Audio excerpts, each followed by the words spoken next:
So start करते हैं। सो पहले हम लोग क्या क्या देखने वाले हैं मैं वो बता देता हूँ। DNA mutation types and classification, ठीक है। सो पहले हम लोग डीएनए पे आ जाते हैं, ठीक है। सो डीएनए का फुल फॉर्म आपको सबको मालूम ही होगा, डीऑक्सी राइबोन्यूक्लिक एसिड। और डीएनए डबल हेलिकल स्ट्रक्चर होता है, और डीएनए कंसिस्ट करता है डीऑक्सी राइबोस शुगर का, और 4 नाइट्रोजन बेसेस होते हैं, जैसे कि एडेनाइन, गुआनाइन, थायमाइन, साइटोसाइन, ठीक है। इतना तो आपको पता ही होगा। सो डीएनए म्यूटेशन क्या होता है? तो म्यूटेशन एक बेसिकली एक चेंज है डीएनए के स्ट्रक्चर में, जिससे कि वेरियस वैराइटीज़ ऑफ चेंजेस देखने मिलते हैं एक इंडिविजुअल के फिजिकल ट्रेट्स में, ठीक है, फिजिकल ट्रेट्स में और ऐसे ही, ठीक है। So mutation in germ cells are transmissible, means transmissible means कि अगर जर्म सेल्स मतलब सेक्स सेल जैसे कि स्पर्म और ओवा, सो अगर ये सब में म्यूटेशन हुआ, सो वो सब ट्रांसफरेबल है, कि वो एक जनरेशन से दूसरे जनरेशन में ट्रांसफ़र हो सकते हैं। लेकिन अगर बॉडी सेल्स में अगर ये म्यूटेशन हुआ तो वो लोग ट्रांसेबल नहीं है, ठीक है, बट में कंट्रीब्यूट टू चेंज, ठीक है। सो मतलब इसका मतलब है कि वो लोग कुछ चेंज तो बॉडी में दिखाएंगे जिसके बॉडी में हुआ है, लेकिन वो लोग ट्रांसमिसिबल नहीं है, मतलब वो लोग एक जनरेशन से दूसरे जनरेशन में नहीं जा सकते। सो म्यूटेशन के दो टाइप्स हैं, पॉइंट म्यूटेशन और फ्रेम शिफ्ट म्यूटेशन। सो पहले हम लोग पॉइंट म्यूटेशन के बारे में बात करेंगे। सो पॉइंट म्यूटेशन वर्ड से समझ में आ रहा है कि एक डेफिनाइट प्लेस पे होगा और एक मतलब छोटी जगह पे होगा, पॉइंट की तरह, ठीक है। सो उसके भी 3 सब टाइप्स है, मिस सेंस म्यूटेशन है, साइलेंट म्यूटेशन और नॉन सेंस म्यूटेशन। सो हम लोग देख लेते हैं। देखो, point mutation are the single based mutation, ठीक है, a change in one nucleotide of the sequence. जैसे कि आप देख सकते हो यहाँ पे ग्रीन में दिखा है कि जी और ए के बीच में जो न्यूक्लियोटाइड है उसके बीच में म्यूटेशन हो रहा है, सो उसको हम लोग पॉइंट म्यूटेशन बोलते हैं, ठीक है। सो क्लासिफिकेशन पॉइंट म्यूटेशन के कितने हैं? 3 है, missense mutation, silent mutation और नॉन सेंस म्यूटेशन, ठीक है। Missense mutation, the new codon causes an incorrect amino acid to be inserted into the protein. So क्या होता है कि अगर एक कोडॉन एक्स्ट्रा हम लोग ने ऐड कर दिया, सो क्या होगा उससे, जैसे कि हम लोग का था सीक्वेंस पहले ए यू जी, लेकिन मैंने जी के जगह पे कुछ और डाल दिया, सी डाल दिया, तो वो ए यू सी हो गया। सो ए यू सी जो है वो अब कोड करेगा दूसरे अमीनो एसिड्स के लिए, ठीक है। सो अगर वैसा सीक्वेंस है तो वो कोई दूसरा अमीनो एसिड प्रोटीन में जाके जुड़ेगा, ठीक है। सो उससे कोई दूसरा कैरेक्टर शो करेगा वो, जो कि नॉर्मल नहीं होगा, वो एबनॉर्मल होगा, ठीक है। This effect on function of the protein depend on what it's inserted in place of normal amino acid. वही है कि जो नॉर्मली जो ए यू जी के सीक्वेंस का जो अमीनो एसिड था करस्पॉन्डिंग, वो अगर ना हो कि अगर कोई और आया, अगर जी की जगह सी हुआ तो अमीनो एसिड भी बदल गया, ठीक है।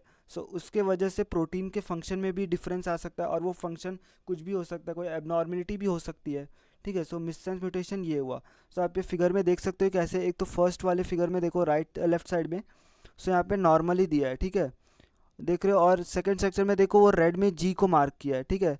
सो वो जी के जगह पे देखो, पहले थर्ड पे देखते हैं, ठीक है। सो वहाँ पे सी था पहले नॉर्मल में, लेकिन यहाँ पे अब जी आ गया म्यूटेशन की वजह से।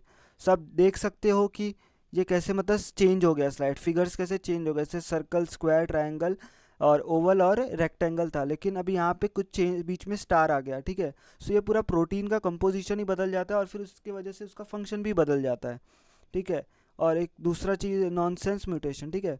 सो उसमें क्या होता है कि जो नया कोडॉन जो आया है, जैसे कि वो फर्स्ट वाले की तरह है जो, लेकिन जो नया कोडॉन आया है, अब वो कोडॉन की वजह से वो जो सीक्वेंस है वो एक स्टॉप कोडॉन बन जाएगा, कि जो कि टर्मिनेट कर देता है प्रोटीन को, ठीक है।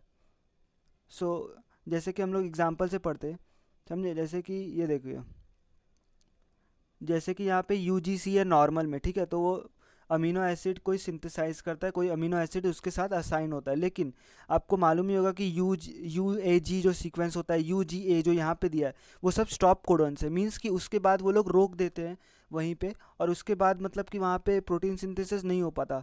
सो आप देख सकते हो कि प्रोटीन का जो है वो चेन वहीं पे टर्मिनेट हो जाता है, खाली 2 ही आ पाते हैं, लेकिन नॉर्मल में आप देख सकते हो कैसे 4 चीज़ें हैं, 4 अमीनो एसिड्स है। सो वैसे ही कि यहाँ पे स्टॉप कर दिया तो वो बीच में अब्रप्टली स्टॉप हो जाता है।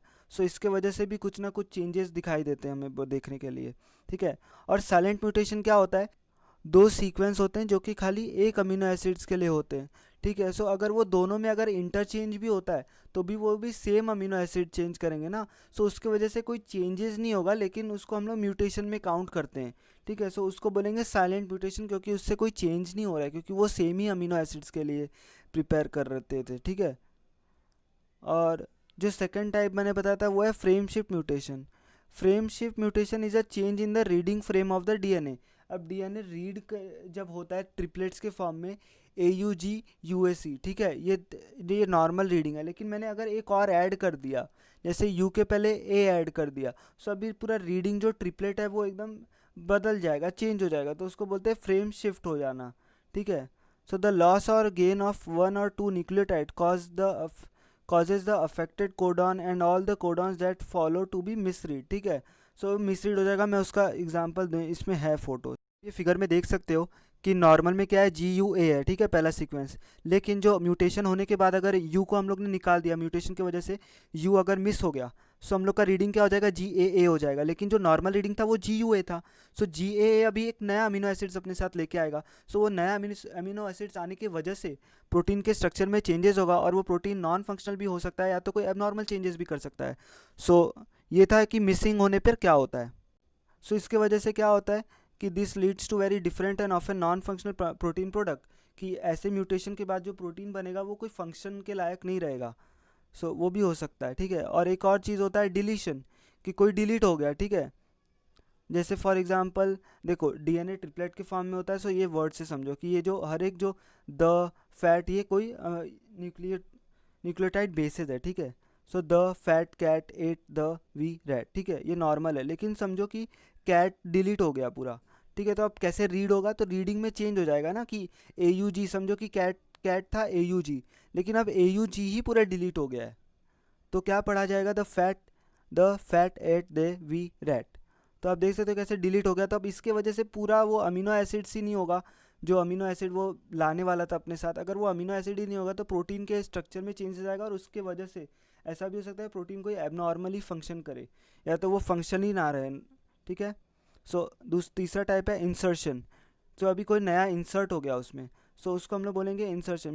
Mutation that result in addition of extra DNA are called insertion. Can also cause frame shift mutation and generally result in non functional DNA. Means insertion के थ्रू अगर कोई म्यूटेशन होता है तो वो जनरली नॉन फंक्शनल प्रोटीन ही बनाता है, ठीक है। सो इसका एग्जाम्पल फिर से देख लो, जैसे कि the fat cat ate the wee rat था, ठीक है। लेकिन अभी देख रहे हो कि इंसर्शन होने के बाद XLV एक नया ऐड हो गया, तो अब वो कैसे रीड हो रहा है, the fat cat XLV ate rat. तो XLV जो अपने साथ एक नया अमीनो एसिड लेके आएगा, और वो अमीनो एसिड जो प्रोटीन के स्ट्रक्चर में कोई फिर तो चेंजेस हो जाएगा, और उसके वजह से प्रोटीन फंक्शन नहीं बचेगा।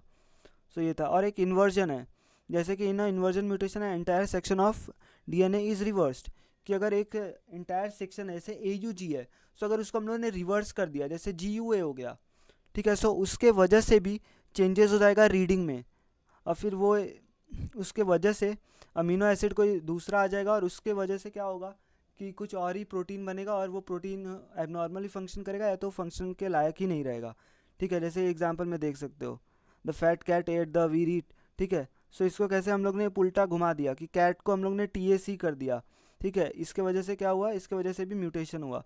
सो यही था स्लाइड, और आप आई होप आप लोग को ये समझ में आएगा डीएनए म्यूटेशन।